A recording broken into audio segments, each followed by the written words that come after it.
America's farmers produce America's fuel. That's the key to energy independence. She's going to be the kind of commander-in-chief that will get us out of Iraq and back on the path to better security for our country.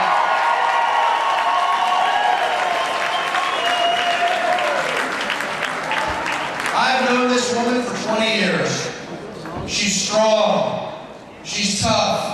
She's experienced. She has what it takes to make the difficult decisions to lead this country. And she has what it takes to beat John McCain come November.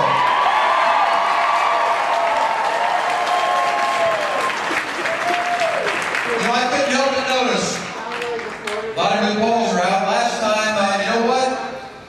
John Kerry would be president today if he won the state of Ohio. The results out now. Hillary Clinton leads her Democratic opponent in the state of Ohio by 8 percentage points. She can carry the Buckeye State and win this election for the American people. We all remember, unfortunately, what happened in 2000 in the state of Florida, right? Hillary runs 10 points better in the state of Florida. She can carry that state for the Democratic Party and for the American people. She has what it takes to win. And of course, we need to win. We're going to deliver the kind of change the American people deserve. Not just talk about it, not just hope for it, but roll up our sleeves and get the job done. That's the kind of president we need. That's the kind of election we need.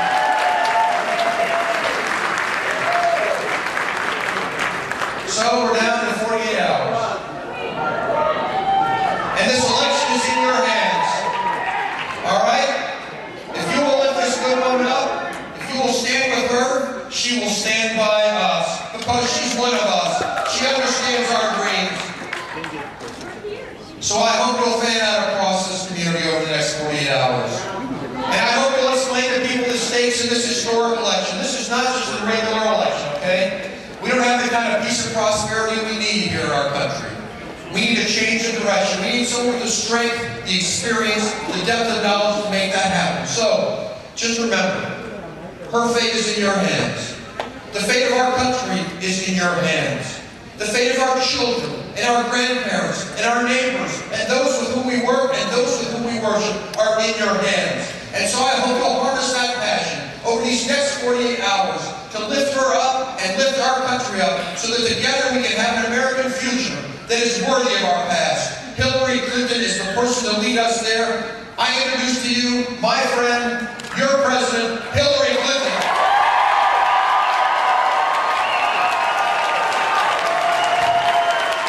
Good morning.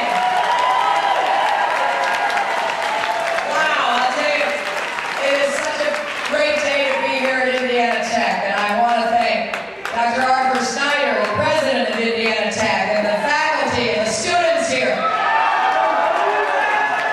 I appreciate very much your hosting us, because this is the final push.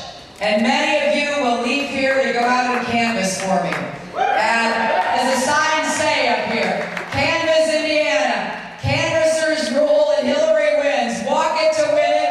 That's what we need for you to do, to make sure that everybody knows what the stakes in this election happen to be. And I could not be prouder or more grateful to have by my side this campaign, your Senator Evan Bayh.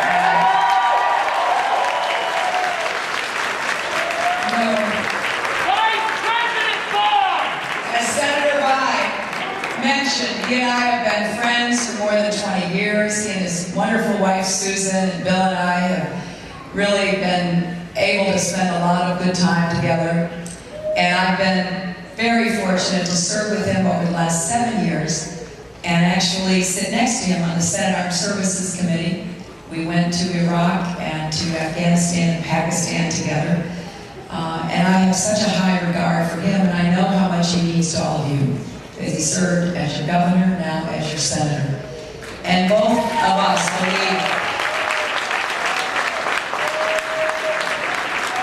there's a lot of hard work that will face the next president, but we are fully capable of doing it. There isn't anything America can't do if we roll up our sleeves and set about getting it done. And that's what Evan Bayh and I believe, and I think that's what all of you believe. So I wanted to come today to thank you, those of so hard for me, it means the world to me, because it is a real grassroots campaign. When we started out here some weeks ago, we started out way behind, and that was fine, but I wanted to wage a campaign from one end of Indiana to the other. And I think between my husband, my daughter, and me, we've made 95 stops in Indiana.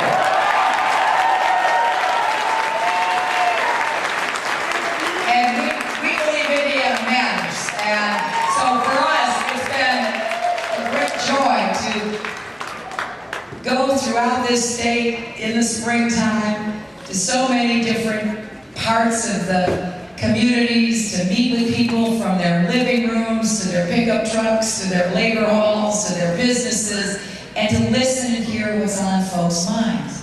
And what I've been impressed by is how fundamentally resilient and dedicated people of this state are. They understand that Indiana's been hard hit with the loss of jobs, particularly manufacturing jobs. More than 45,000 lost since George Bush became president.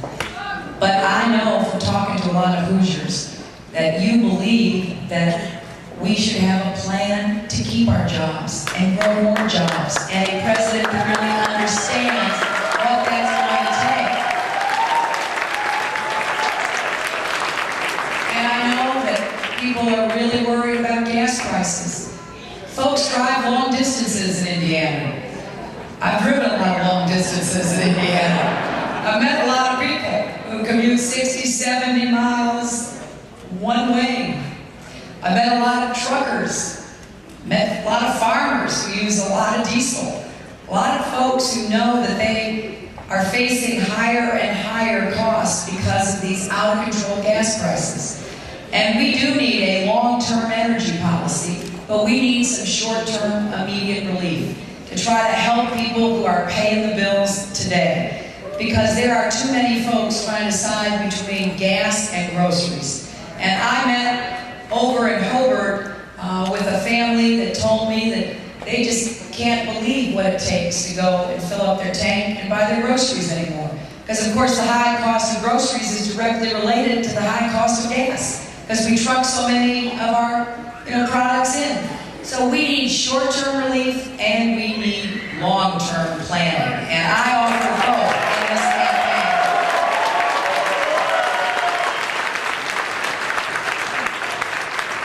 And you've seen, my opponent is running ads and holding press conferences and attacking me because I have a plan to try to get the oil companies to pay the gas tax this summer instead of you paying it, and to give you a little bit of relief from what's going on in these gas prices. And we've seen this before because I put forth very specific solutions to everything that we have to do. Because I want you to know what my plans are, and I want you to hold me accountable. I don't want anybody to have any guesswork about what I will do as your president. Because I think we've got to get back to having a president